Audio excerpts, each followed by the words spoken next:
kritik Amerika ini khususnya terhadap QRIS yang belakangan lagi rame nih diperbincangkan. Jadi tentu satu hal yang wajar ya Amerika merasa terancam karena memang kalau kita lihat dari tren data kita perkembangan QRIS ini begitu pesat. Bukan hanya negara ASEAN, di batch awal kan kita dengan tetangga dulu nih Malaysia, Singapura sebagai anggota member BRICS, kita juga ada rencana ekspansi ke negara-negara BRICS. Kira-kira mungkin nggak ada resiko gitu bahwa tekanan Amerika Serikat maksud kami itu dapat mempengaruhi kebijakan domestik Indonesia khususnya terkait sistem pembayaran digital. Nah, gimana Prof? Nah itulah, sebetulnya kami sebagai akademisi mendukung pemerintah tuh oke lah diplomasi, tetapi kalau sesuatu yang sudah bagus kita korbankan seperti QRIS ini, nah itu jangan-jangan gitu. Jadi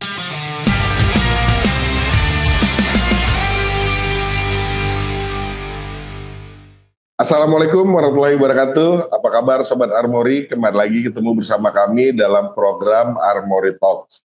Nah, di edisi kali ini kita akan membahas terkait aplikasi QRIS yang belakangan marak digunakan khususnya di kita di Indonesia gitu. Kemudian aplikasi ini ternyata ini menjadi sebuah tekanan bagi Amerika, tapi sekaligus menjadi kedaulatan ekonomi buat kita di Indonesia.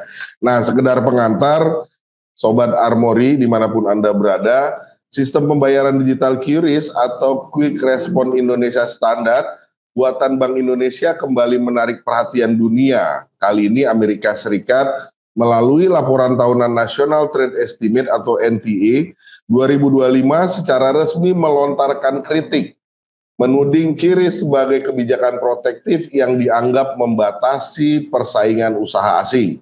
Kritik ini menjadi ujian penting bagi sistem pembayaran nasional yang telah menjadi andalan 56,3 juta pengguna dalam negeri.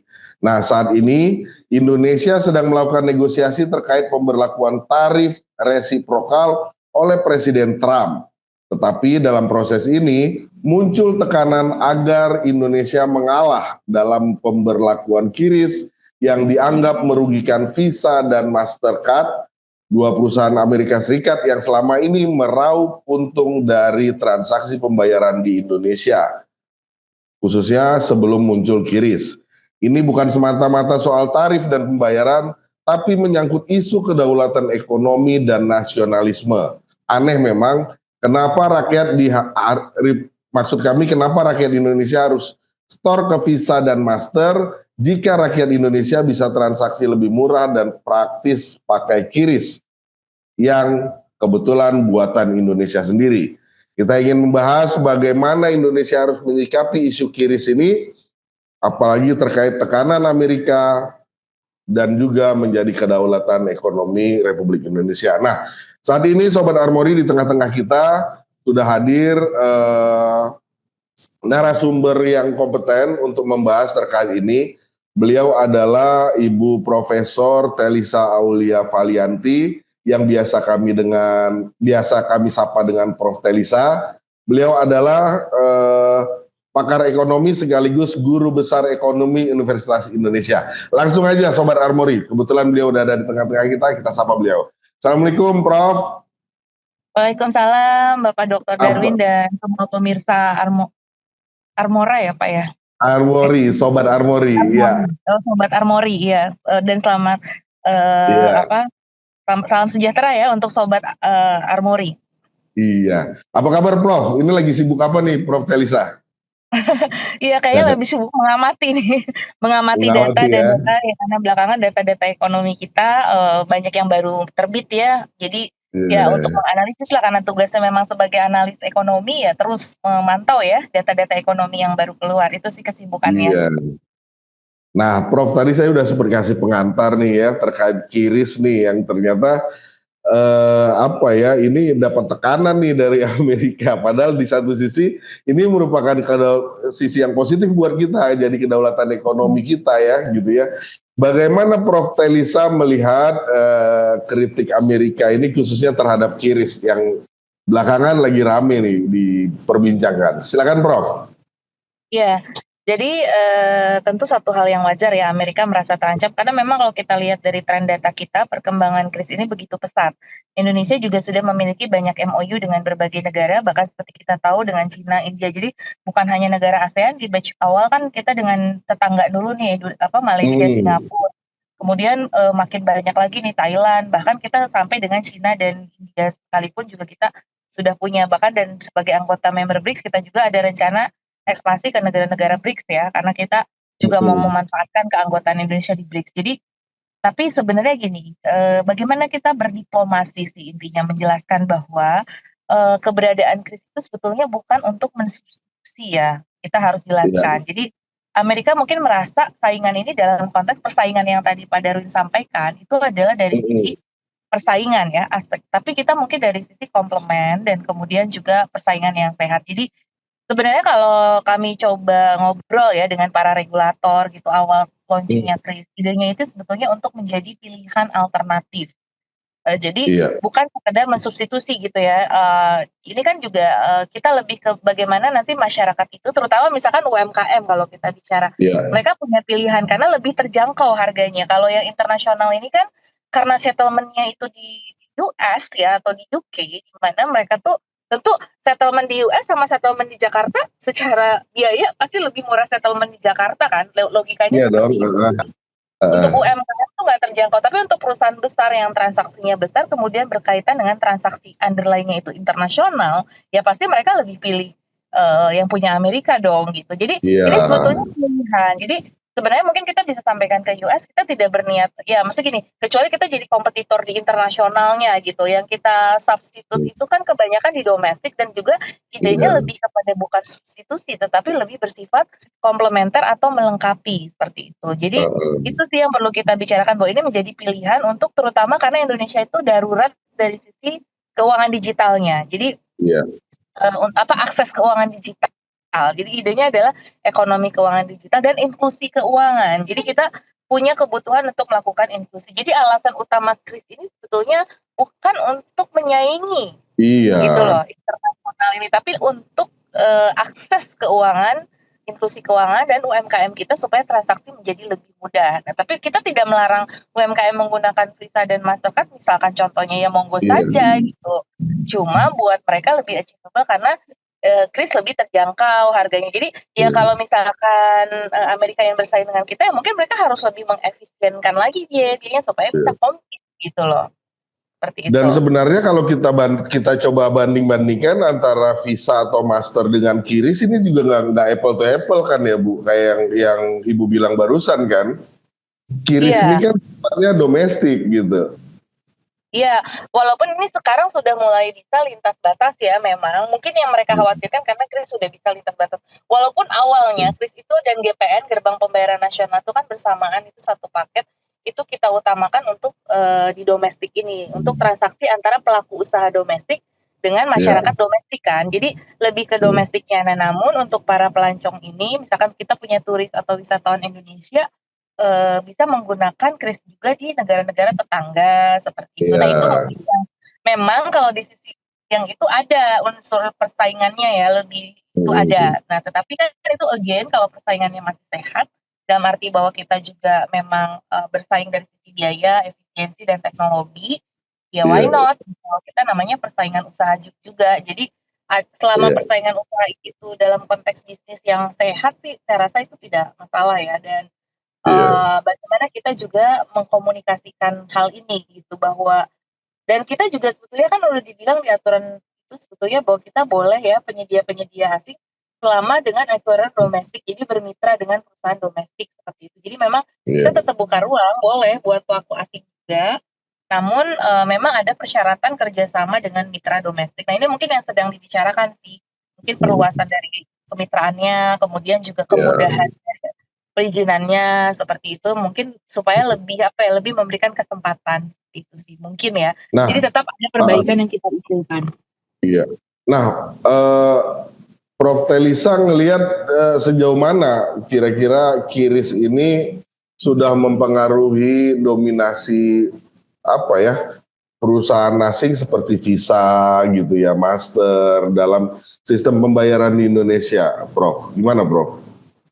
Ya, jadi kalau berdasarkan hitungan kasar ya, kemarin juga saya coba tanya-tanya ke teman-teman yang memang menjadi apa ya, pemantau juga ataupun, punya wewenang lah ya atau ini ya dalam diskusi-diskusi informal saya bertanya juga terkait data, karena tidak semua datanya open ya terkait data transaksi, tapi proxy aja. Jadi proxy ya, jadi ini mungkin disclaimer bahwa perlu diberikan ke instansi yang berwenang ya, regulator atau otoriti yang berwenang mengenai data ini. Tetapi kalau dugaan kami ataupun ya dari hasil ngobrol-ngobrol secara informal tapi tetap masih perlu divalidasi itu kalau untuk transaksi pembayaran domestik itu kurang lebih 65-70% itu memang sudah menggunakan kris ya. Itu maksudnya transaksi domestik loh Pak.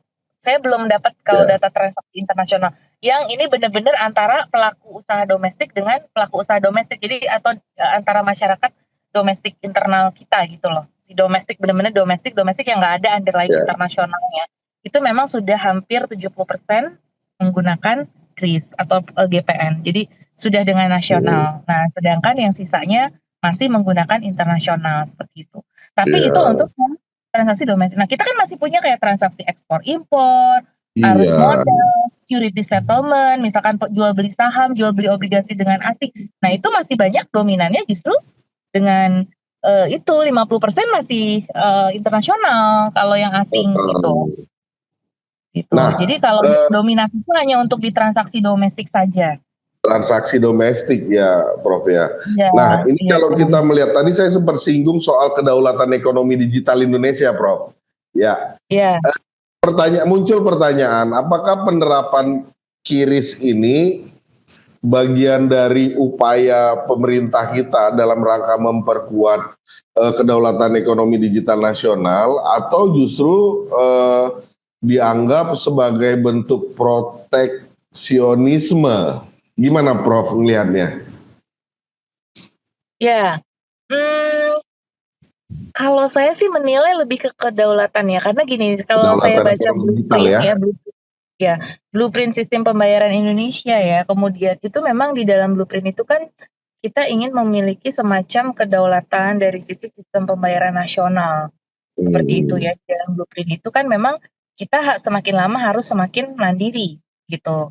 Nah, jadi kalau saya melihat proteksionisme itu dalam arti luas ya, jadi tidak dalam arti sempit. Jadi gini, proteksionisme yang kita lakukan sebetulnya adalah untuk meningkatkan kedaulatan kita, tapi bukan berarti kita ingin persaingan yang tidak sehat ya, dalam arti bahwa mendorong persaingan yang sehat juga supaya tadi ya, yang pihak internasional juga mungkin lebih mengefisienkan lagi. Kemudian kalau kita lihat positifnya kan ini berarti harus ada kelebihan lah dari sisi layanan, jadi bisa bersaing dari sisi layanan gitu.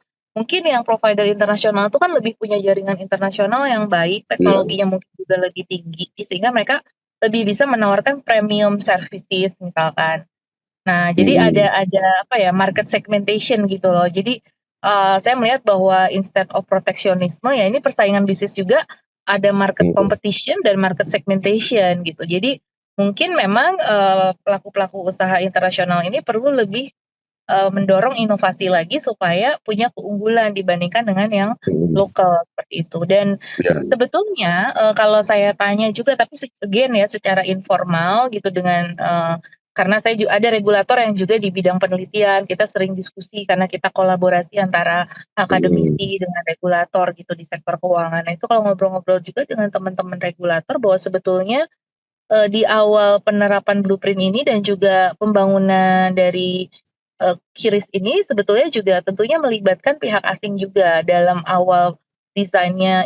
Karena ini ya, kalau kita bicara QRIS ini kan ada kayak API, ya ini mungkin orang-orang teknik atau Fasilkom yang lebih paham ya. Jadi kayak ada application space API-nya, terus interoperability-nya. Jadi sebetulnya kerjasama itu masih bisa di interoperability di mana-mana. Nah itu mungkin sosialisasi terhadap kerjasama dengan asing itu bahwa kita buka di sektor ini mungkin itu yang kurang disosialisasikan sehingga kita dianggap tidak memberikan kesempatan untuk para pelaku asing, mereka merasa tidak dilibatkan. Padahal kalau saya konfirmasi, sebetulnya di awal ketika pembentukan API dan lain sebagainya, kita menggunakan standar internasional, itu kita juga berkolaborasi gitu dengan pihak asing dan memberikan kesempatan. Cuma mungkin belum terlalu disosialisasikan, jadi lebih kayak informasinya eksklusif ya, sehingga itu kurang terdengar gitu loh Padahal sebetulnya tadi ada beberapa potensi seperti kerjasama interoperability gitu antar negara untuk menyamakan dengan standar internasional seperti itu. Terus kemudian juga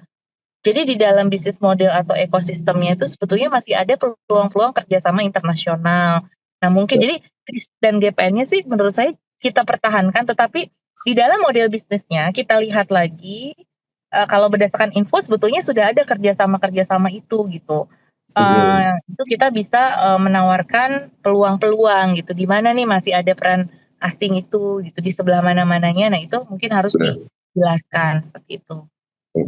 Nah ini kalau bicara dampak ya Prof, kira-kira menurut Prof Telisa bagaimana dampak KRIS terhadap pelaku usaha mikro, kecil dan menengah atau yang biasa kita kenal dengan UMKM di Indonesia, khususnya dalam hal efisiensi dan biaya transaksi, Prof?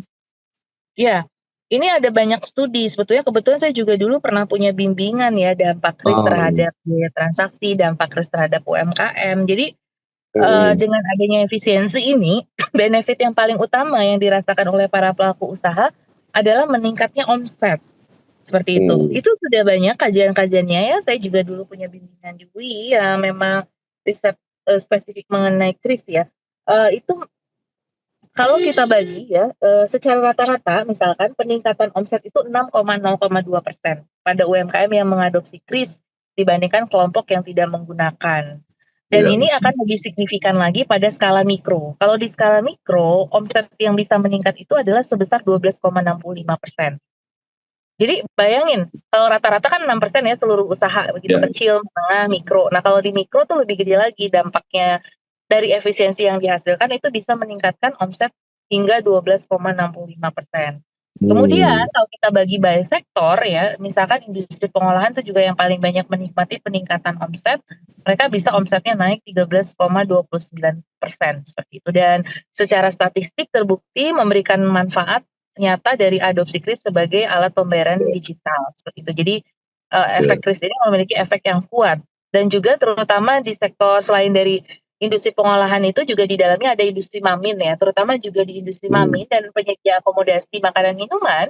Seperti kita ya kalau beli kopi apa sekarang kan pakainya KRIS ya Pak Darwin ya selalu ya kita. Iya, lebih praktis. Praktis nggak cari kembalian lagi atau bagaimana kan. Jadi itu di industri makanan minuman juga dampaknya tuh seperti industri pengolahan luar biasa itu. besar omset. Seperti itu. Nah, jadi ini kalau kita coba ya baik Prof. Kalau kita coba melihatnya terkait isu yang lagi ramai Prof. Ya terkait tarif resiprokal itu yang diterapkan oleh Trump gitu ya. Ini kan tadi sempat saya sampaikan juga di awal ini dalam konteks negosiasi tarif resiprokal dengan Amerika Serikat.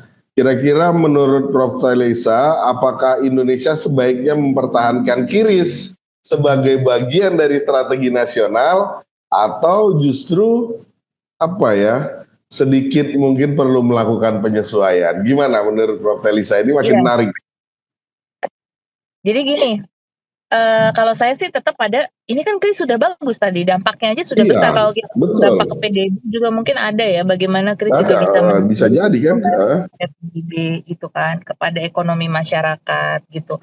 Jadi sesuatu yang sudah bagus masa sih kita korbankan gitu kan. Jadi KRIS dan GPN tetap kita pertahankan, cuma ekosistemnya aja yang perlu kita tata, di mana ekosistem persaingan ini tadi bahwa diberikan kesempatan buat provider asing juga untuk terlibat. Sebetulnya sudah ada, cuma memang mungkin porsinya masih kecil atau gimana sehingga atau kurang sosialisasinya gitu ke asingnya sendiri gitu. Jadi kan mereka merasa tidak diinformasikan. Nah mungkin dalam proses terbentuknya ekosistem KRIS ini sendiri ini sudah terbentuk, cuma maksudnya melanjutkan ya pengembangan dari KRIS itu sendiri. Nah kita lebih banyak melibatkan provider asing, itu diberikan kesempatan juga, mereka boleh bidding misalkan sebagai provider dan sebagainya. Jadi perizinannya juga dan sebagainya itu bisa dipermudah seperti itu. Jadi itu yang mungkin kita ekosistemnya. Kalau KRIS-nya sendiri sih dan GPN menurut saya sudah bagus, tetap harus kita pertahankan, cuma ini memberikan kesempatan aja buat pihak asing juga mungkin ikut menikmati ya, menjadi provider menikmati atau mendapat kesempatan gitu untuk menjadi terlibat di dalam ekosistem itu gitu. Tapi tetap kita yang pegang utamanya gitu loh dengan sistemnya. Karena apa? Kita juga ada unsur masalah ini, data, jangan lupa. Jadi, ini juga concern mengenai kris itu bukan semata-mata kemandirian keuangan, tapi juga kemandirian data. Kenapa? Karena dengan kris itu dan GPN, positifnya itu datanya itu ada di kita. Data-data transaksi itu tadi nasabah, polanya seperti apa, dan itu nanti bisa jadi cikal bakal kredit scoring misalkan untuk UMKM. Jadi kita kalau udah punya pola nih satu UMKM omsetnya berapa, ini berapa, itu nanti ke depannya itu pengen dibangun kredit scoring untuk UMKM. Karena selama ini kan UMKM bermasalah dengan bankability. Nah, jadi nanti terdata, terekam semua by name, by address, transaction-nya, omsetnya, mungkin nanti bagaimana pola cash flow-nya, harus masuk uang dan harus keluarnya, itu rencananya ke depan akan jadi credit scoring. Kita akan punya database UMKM yang bagus. Nah, sedangkan kalau ini semua di internasional, itu susah kita minta datanya, relatif data itu di mereka. Nah, itu jadi perlindungan data pribadi itu sebetulnya bisa kita jadikan ini. Jadi artinya bahwa alasan data security itu juga bisa kita sampai ke setiap negara pengen punya data security. Nah, jadi data centernya itu di kita gitu loh. Karena kalau kita pakai internasional, data centernya itu nggak di kita. Kita mau minta data aja susah, nggak dikasih. Nah, mungkin kita bisa berargumen seperti itu juga. Tapi oke lah, kita kan tetap pengen ada win-win. Kita nggak mau win-lose lah ya. Jadi tetap kita membuka kesempatan kerjasama, kita bicarakan lah satu meja baik-baik. Kita begini, kita punya kepentingan ini dan kita ya tadi data security juga untuk pertumbuhan ekonomi masyarakat, pertumbuhan UMKM, inklusi keuangan dengan berbagai reason itu. Kita mempertahankan, tapi Anda silahkan boleh ikut menikmati lah. Jadi mereka juga mungkin pengen menikmati kue pertumbuhan kita ya. Jadi walaupun sebetulnya neraca jasa kita tuh sudah defisit Pak, saya juga udah menyampaikan di berbagai dan itu banyak dari US untuk jasa keuangan defisit ya. Insurance mereka jangan lihat krisnya doang, coba lihat insurance-nya itu kan udah dikuasai asing dari dulu Pak. Jadi harus lihatnya tuh holistik gitu, bukan cuma satu. Jadi sebenarnya mereka juga sudah menikmati dari kita banyak gitu loh. Nah kita kan pengen ada mandirian juga dan juga tadi data security dan ya kita juga nggak mungkin kan terus menerus gitu. Jadi tapi kita semangat kerjasamanya tetap ada, bisa kita sebenarnya. Kan negara lain juga Pak, kayak Singapura tuh menerapkan SGQR, kemudian di European Union tuh mereka punya SEPA yang merupakan sistem yang menggabungkan seluruh sistem pembayaran non tunai di seluruh negara Eropa gitu. Nah jadi Malaysia juga punya Duitno, China punya Alipay. Masing-masing tuh mengembangkan sistem pembayaran nasional gitu loh. Kalau kita lihat Alipay lebih parah, Pak, udah kemana-mana mereka bisa ini. Jadi kita harus lihat juga negara lain kenapa kita doang gitu yang dipermasalahkan. Nah itu yang ya, tapi kan Indonesia tetap menawarkan kerjasama lah. Tapi kita juga harus membandingkan dengan best practices di negara lain bahwa ini memang dituliskan Pak di report. Saya pernah baca salah satu report mengenai sistem pembayaran global itu bahwa Asia itu memang termasuk yang sangat agresif mengembangkan sistem pembayaran non tunai sendiri. Jadi memang trennya seperti itu negara-negara Asia ya Bu ya? Iya, Asia terutama tadi kan China, Malaysia, Singapura, Thailand pada punya semua masing-masing itu negara. Gitu. Oke. Nah, baik, kita masih berkutat-kutat soal soal tarif tadi ya Bu ya. Kira-kira mungkin nggak ada resiko gitu ya bahwa tekanan dari Amerika Serikat maksud kami itu dapat mempengaruhi kebijakan domestik Indonesia khususnya terkait sistem pembayaran digital. Nah, gimana Prof?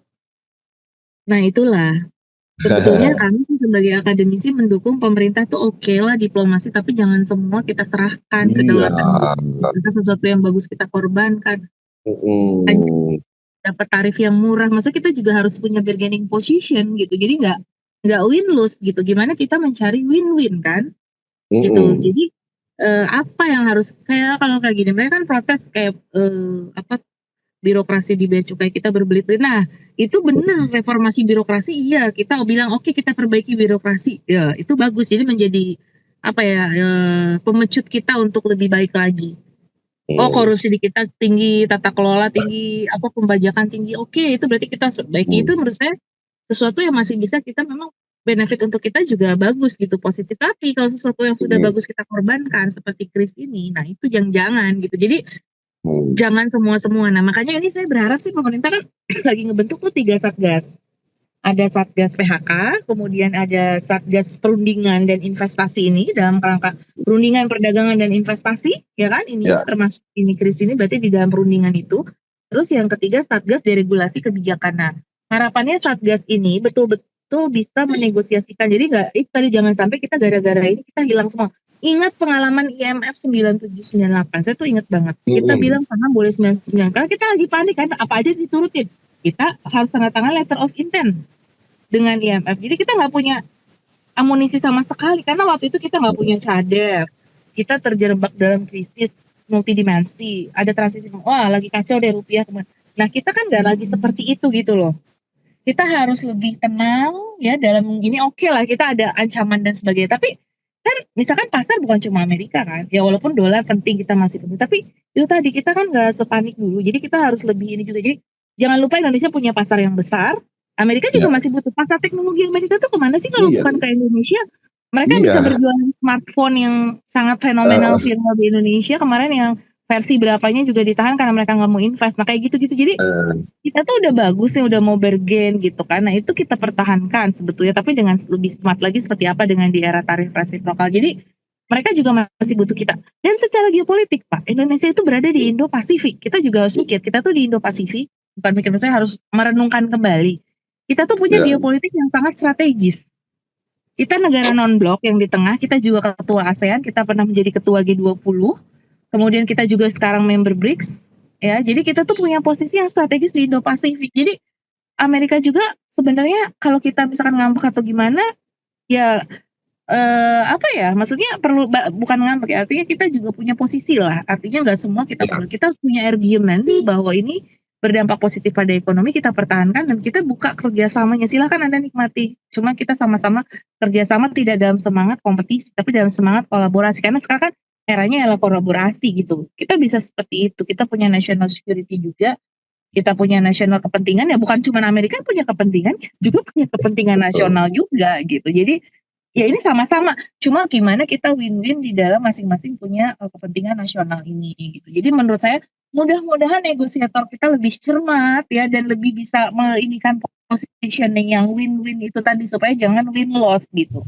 Jadi gimana negosiasinya menghasilkan win-win ini. Jadi kita tetap mengakomodasi beberapa hal yang memang itu baik ya seperti tadi tata kelola kita harus dibetulin, perizinan kita yang lama berbelit-belit kurang transparan perlu diperbaiki seperti itu. Tetapi yang sifatnya sudah positif itu jangan kita korbankan. Ini kan jangka pendek, kita nggak tahu nanti Presiden Amerika ganti, kemudian ini kan ya 4 tahun ke depan ya atau 3 tahun ke depan nanti juga ganti presiden, nanti apa begitu juga ganti ya kan, kebijakan kita lagi. juga nggak tahu nanti dunia tuh seperti apa ke depan karena kita di era VUCA, volatile uncertain dan complexity ambiguity, kita nggak tahu ya. Jadi artinya jangan semua dikorbankan gitu. Jadi yang mana yang laten atau permanen yang bisa kita perbaiki. Tapi kalau yang sifatnya temporer itu jangan kita gara-gara temporer ini terus kemudian kita jadi merubah struktural kita dan kita jadi kayak berubah arah gitu loh. Padahal kita sudah punya cita-cita Indonesia Emas 2045, jangan sampai kita jadi kayak mundur ke belakang gara-gara ini gitu loh. Iya. Nah, Prof, kalau terkait peran QRIS itu sendiri gitu ya, bagaimana Prof ngelihatnya dalam rangka memperkuat inklusi keuangan dan digitalisasi ekonomi di Indonesia? Gimana, Prof? Ya, jadi kris ini ternyata ya again tadi berdasarkan hasil penelitian itu memang punya dampak yang cukup besar kepada inklusi keuangan. Jadi sudah banyak ya, cuma angka persisnya belum ada, atau saya lupa persis angkanya, tapi memang sudah ditemukan signifikansi juga dari digitalisasi melalui kris ini kepada keuangan digital. Jadi memang dan inklusi keuangan di Indonesia. Jadi memang keuangan digital kita ini meningkat pesat pasca adanya kris ya. Bahkan kan kris itu tumbuh sampai ratusan persen ya. Jadi pertumbuhan penggunaan kris sendiri, kemudian juga peningkatan inklusi keuangan kita itu juga sangat meningkat.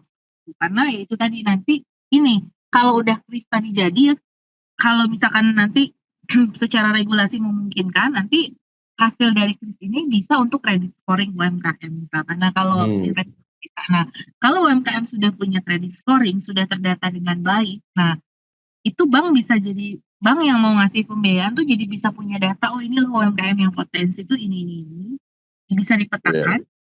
Dan kalau Bapak ingat dulu waktu PEN ya, pemulihan ekonomi nasional itu ada program BEPUM namanya, misalkan bantuan pembiayaan usaha mikro, bantuan produktif usaha mikro. Nah, bantuan-bantuan itu ternyata waktu itu sudah disiapkan duitnya banyak sekali untuk 60 juta UMKM. Karena menurut Kementerian Koperasi ada 60 juta UMKM. Tapi ternyata Pak, realisasinya paling cuma 10 sampai 15 juta. Kenapa? Karena nggak ditemukan by name by address itu di mana gitu. Itu kan sampling proxy kita ada 60 juta UMKM.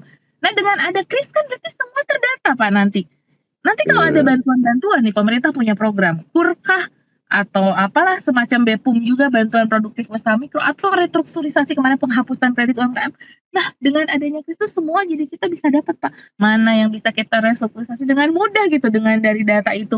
Kan mudah banget Pak, berarti memudahkan sekali buat policy maker. Jadi bukan cuma inklusi, ya inklusi keuangannya pasti akan jadi bagus gitu kalau ada seperti itu, karena membantu untuk nanti kredit scoringnya Pak. Jadi itu sangat bagus kan konsepnya. Kalau ya cuma itu tadi memang masih ada sejumlah kendala regulasi kalau menggunakan data kris untuk by name by address ataupun data keuangan. Untuk ini harus ada macam-macam persetujuan dulu. Tapi selama digunakan di dalam ini tetap comply dengan perlindungan data pribadi, selama ada persetujuan dari nasabah krisnya, untuk itu disampaikan ke calon kreditur gitu, apabila mereka mengizinkan ada otorisasi, nah itu bisa seperti itu. Jadi ya itu tadi, tapi butuh MOU-nya dulu itu. Butuh review kebijakannya lagi untuk menjadikan database kris ini sebagai credit scoring untuk UMKM gitu. Karena memang cita-cita mulianya seperti itu. Nah, berarti kan itu akan membantu sekali gitu loh. Padahal nanti Kementerian Koperasi UMKM tuh kalau mau ngasih bantuan-bantuan atau punya program itu juga sangat mudah karena kita sudah terdata di kris ini gitu Pak. Jadi itu ya yang perlu dan kalau semakin banyak juga nanti usernya dan bisa digunakan di berbagai negara, harusnya bisa lebih murah lagi gitu Pak biayanya.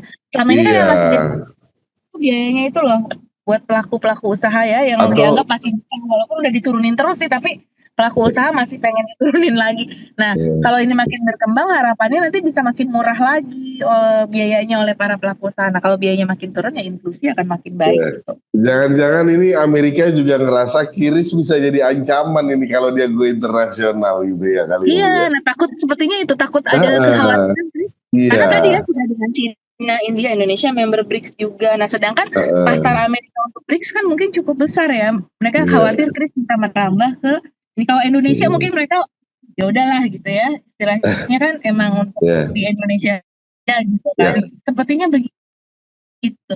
Ada kekhawatiran. Nah, mungkin kita pinter-pinternya saja dalam arti bahwa ketika kita go internasional, mungkin ya nanti bisa sharing apalah kerjasama apa dengan Amerika. Nanti Amerika sebagai apanya gitu, apalah istilahnya lah di keuangan itu biasanya ada di dalam sharing gitu settlement itu. Jadi Prof, gini Prof, sebagai penjamin atau sebagai apa itu nanti dia bisa punya share atau porsinya kayak gitu. Ya, tadi kan sempat disinggung ya di negara lain juga ada sistem pembayaran digital nasionalnya mereka juga ya. Bisa nggak Prof yang sempat Prof cermati kira-kira khususnya di negara-negara kita tetangga kita gitu ya, mereka menggunakan apa gitu? Apakah ternyata Visa dan Master ini juga mulai melemah penggunaannya, ternyata nggak cuma di Indonesia aja, di negara-negara lain juga gitu dengan layanan pembayaran digital nasional negara masing-masing itu. Gimana itu, Prof? Ya itu sangat dirasakan ya karena apalagi negara-negara yang fanatik pada produk lokal seperti Jepang gitu. Kita kan Jepang juga mengembangkan, tapi memang Jepang tidak seagresif Cina. Si Jepang itu biasanya dia lebih balance ya dengan Amerika. Tapi kan Jepang juga mencintai produk lokal. Jadi seperti Jepang sendiri rasanya sih itu juga memang ada dampaknya gitu. Tetapi tadi karena Jepang itu balance ya, mereka juga sangat baik hubungannya dengan Amerika ya, karena mereka hub Amerika juga di Asia, sehingga mereka lebih balancing sih, tapi mereka ngembangin juga, cuma memang tidak seagresif Cina. Yang paling dirasakan itu kan Cina ya. Kalau Iya. kita lihat Alipay itu kan sangat mengganggu sekali ya pastinya, karena Alipay itu sudah saya kan juga dulu pernah kebetulan saya punya murid Pak di program Paskataya itu kebetulan dari China. Dia cerita bahwa bahkan sampai ke desa-desa itu ibu-ibu, nenek-nenek yang udah itu semuanya pakai Alipay gitu. Jadi Alipay, ya, dan internetnya memang sampai ke desa-desa itu bagus. Jadi kalau misalkan di rumah mereka nggak bagus, mereka bisa datang ke balai desa atau apa tuh semuanya tersedia gitu. Akses itu disediakan gitu. Meskipun sampai ke pelosok-pelosok ya, bayangkan di Cina nih, pelosok-pelosok gitu kan. Jadi berdasarkan pengalaman dari contohnya Cina, ya memang mereka sangat berkurang ya peranan dari produk-produk keuangan Amerika seperti itu. Tapi kalau di Jepang, meskipun Jepang tadi ada cinta produknya, tapi karena dia juga cukup baik hubungannya dengan Amerika, di Jepang lebih balance. Tapi kalau di China, memang modelnya sangat agresif sekali sehingga penggunaan international payment systemnya itu jadi sangat terbatas begitu. Jadi karena mereka mengembangkan, bahkan kan kalau mereka mah Google aja kan nggak bisa, mereka pakainya Weibo gitu kan. Jadi benar-benar punya sistem sendiri antara Huawei dengan Apple itu betul-betul teknologinya saling substitut ya, jadi nggak boleh pakai. Nah jadi Cina apalagi sangat mandiri, jadi mereka terintegrasi ya semua gitu. Nah tapi gini loh, jangan lupa ya Kris, kita itu ya, kita kan pakai internet. Kita juga di dalam bisnis modelnya tuh harus sadar gini Pak, kita tuh pakai internet. Terus kita pakai komputer aplikasi, komputer kita, smartphone kita mungkin punya Amerika punya juga gitu. Kita melakukan itu ya. Jadi teknologinya kita menggunakan apa yang kita gunakan saat ini itu kan punya US juga. Ya maksudnya punya license utamanya di US. Nah, terus kemudian internet itu providernya kita tahu. Kalau Zoom ini izin Prof. Kalau Zoom Cina punya. Oh gitu ya, iya Zoom mungkin China ya. Tapi kan Microsoft yang misalkan kan ada kompetitor dari Zoom ya. Microsoft yang meeting kita dengan Microsoft itu kan punya Amerika pastikan gitu. Jadi artinya bahwa banyak sekali produk-produk teknologi yang ya Facebook, WhatsApp dan lain sebagainya itu kan menggunakan teknologi Amerika gitu. Jadi meskipun kita pakai apa, tapi ininya juga masih banyak kalau dilihat tuh ekosistemnya dipretelin satu-satu tuh tetap masih ada peran berasnya, bahkan tinggi sekali di dalam intellectual property dan lain sebagainya. Jadi betul. Nah ini menarik dengan pertanyaan berikutnya nih Prof. Jadi kira-kira bagaimana sebaiknya Indonesia dalam rangka menyeimbangkan antara keterbukaan terhadap investasi asing dan perlindungan terhadap industri domestik dalam sektor keuangan digital. Nah ini juga menarik nih Prof. Ya, jadi keseimbangan itu benar harus ada ya. Jadi sebetulnya Pak, kalau kita lihat UUCK ya, karena saya juga dulu terlibat dalam review mengenai naskah akademik UUCK sebelum diluncurkan. Di dalamnya itu sebetulnya Indonesia tuh sudah sangat meliberalisasi investasi kita. Dulu kita punya yang namanya DNI, daftar negatif investasi. Itu ada sektor-sektor yang dikecualikan. Nah sekarang lebih ke DNI yang positif, jadi ini dibuka.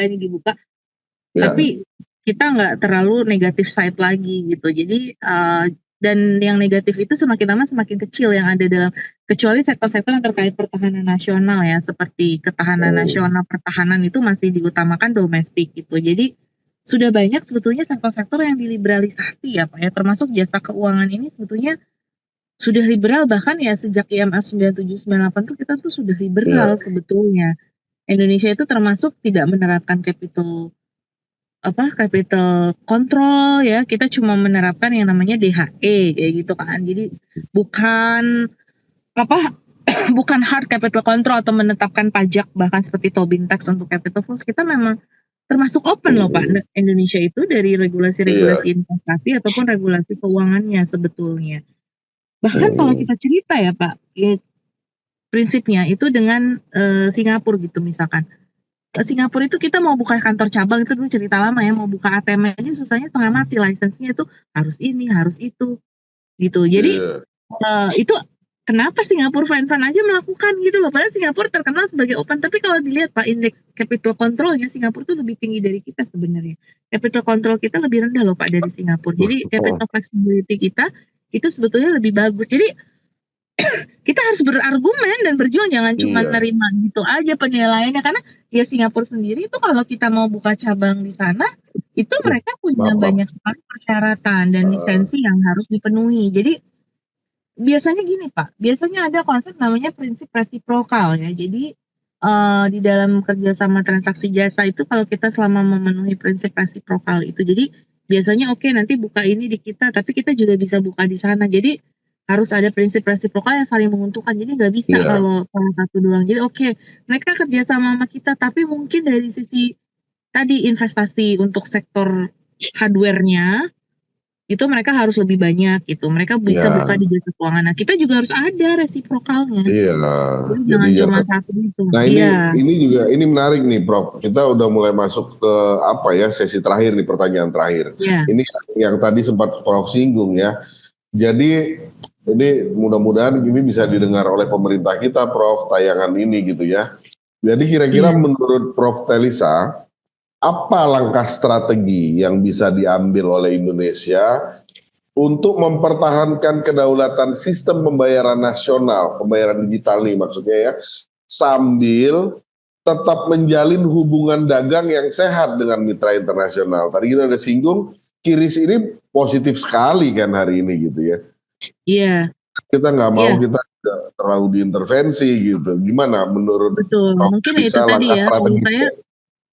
strategi utamanya adalah komunikasi kebijakan untuk lebih mensosialisasikan lagi dan kemudian kita nanti review kembali. Tapi sebelum itu kita review kembali di dalam model bisnis KRIS dan GPN ini bagaimana kita bisa ada partisipasi kerjasama internasionalnya yang lebih bisa ditransparankan dan lebih bisa diketahui sehingga tidak disebut sembunyi-sembunyi atau tidak memberikan informasi. Mereka merasa aksesnya terbatas, limited information dan sebagainya. Nah, informasinya bahwa kita buka, kita juga membuka peluang segini-segini, mari kita kolaborasi tapi masih dalam semangat saling menguntungkan dan ada unsur resiprokalnya. Yang harus kita tekankan itu ya yang di-highlight, kita membuka kerjasama tapi harus ada unsur resiprokal dan tetap kita ada national data security dan national data inclusion yang juga harus kita perjuangkan sebagai bagian dari tugas negara untuk hadir di dalam ekonomi masyarakat sesuai dengan amanat undang-undang kita, itu yang harus kita sampaikan. Nah, setiap negara kan tentu punya kedaulatan masing-masing, tetapi kita tetap dalam semangat kerjasama. Nah, terus kemudian yang kedua, menurut saya juga jangan lupa bahwa kita itu member G20 nih biasanya tuh nanti saya nggak tahu nih G20 yang berikutnya di mana, nanti mungkin kita bisa sounding di G20. Karena G20 yang tahun sebelumnya Indonesia kan sekitar kita tuh jadi 2000 berapa ya kemarin, 2023 ya atau 2022 ya, di mana Indonesia menjadi tuan rumah dari G20. Itu Yang di kita Bali salah itu ya? satu yang di Bali ya, itu kita kan cukup berhasil. Nah, di dalam situ tuh ada yang karena di G20 itu kan suka dibicarakan juga tentang finance, keuangan. Ada track khusus keuangan dan waktu itu di G20 itu seingat saya juga kita membahas mengenai EKD, ekonomi keuangan digital. Di situ kita menyampaikan mengenai interkonektivitas global di sektor keuangan. Jadi sebetulnya Amerika juga udah tahu sih program ini. Cuma apa enggak gitu. Jadi di G20 Indonesia itu juga membahas gitu tentang ekonomi keuangan digital dan connectivity ini di forum itu gitu. Dan kita sampaikan bahwa negara-negara Asia ini sudah punya MOU untuk mengembangkan keuangan digitalnya seperti itu. Nah, saya cuma nggak tahu ya apakah waktu itu mungkin ada representatif yang hadir atau tidak gitu, perlu kita tanyakan lagi sih, lihat lagi dokumen-dokumennya. Sebetulnya mungkin itu juga bisa membantu sih ke pemerintah ya. Lihat dulu dokumen di G20 dulu waktu kita ngebahas itu bagaimana respon dari Amerika dan sebagainya begitu, bahwa loh, kenapa dimasalahin lagi, orang dulu kita udah sampaikan kok di G20 gitu loh Pak. Nah itu juga mungkin bisa dilihat seperti itu. Ya paling nggak setidaknya pemerintah kita punya sikap lah ya harusnya ya Prof. Punya sikap, nggak cuma sekedar apa ya, nurut aja gitu ya, seakan-akan kita hati-hati jangan sampai kita malah terkesan malah takut gitu kesannya kan. Betul. Kita harus bertahan, karena kenapa Cina juga bisa bertahan dengan Alipay-nya, kenapa kita doang yang diurusin. Singapura punya SDQR, Eropa punya QR juga yang untuk di European Union seperti itu. Jadi lihat juga negara-negara lain strateginya gimana. Karena saya belum sempat lihat sih USTR-nya negara-negara lain tuh apakah disinggung juga mengenai QR code. Karena yang negara lain juga mengembangkan juga gitu. Dan yang saya heran itu tadi sebetulnya sudah disampaikan sih waktu di G20. Cuma memang konteksnya waktu itu temanya ekonomi keuangan digital. Nggak persis KRIS ya, cuman ekonomi Kris ini adalah bagian dari ekonomi keuangan digital yang didiskusikan di dalam G20 seperti itu. Iya. Oke, baik Prof. Nggak terasa udah setengah jam lebih kita ngobrol. Memang ini apa ya? Kalau ngobrol-ngobrol sesuatu yang sifatnya kekinian itu memang kadang suka buat kita lupa waktu ya. Ini udah setengah jam lebih. Prof. Telisa, terima kasih banyak udah mau sharing, udah mau berbagi di Armory Talks. Mudah-mudahan gak kapok jadi narasumbernya Armory Reborn. Nanti kapan waktu kita mungkin bisa sharing dan diskusi, di ngobrol-ngobrol lagi di topik atau isu menarik lainnya ya Prof. Prof, hati-hati di jalan karena tadi kami tahu Prof lagi di jalan gitu ya. Hati-hati di jalan, sehat terus, mudah-mudahan dilancarkan semua urusan, dipermudah gitu ya Prof. Amin. Mudah-mudahan pemirsa Armory juga selalu sehat dan sukses ya. Amin, amin. Armory juga semoga selalu sukses. Terima kasih. Amin. Makasih banyak ya Prof. Oke, Sobat Armory, tadi obrolan kami bersama Ibu Profesor Telisa yang merupakan pakar ekonomi sekaligus guru besar ekonomi Universitas Indonesia. Saksikan terus program Armory Talks dan program lainnya tentu saja di channel YouTube Armory Reborn. Terima kasih. Assalamualaikum warahmatullahi wabarakatuh. Waalaikumsalam.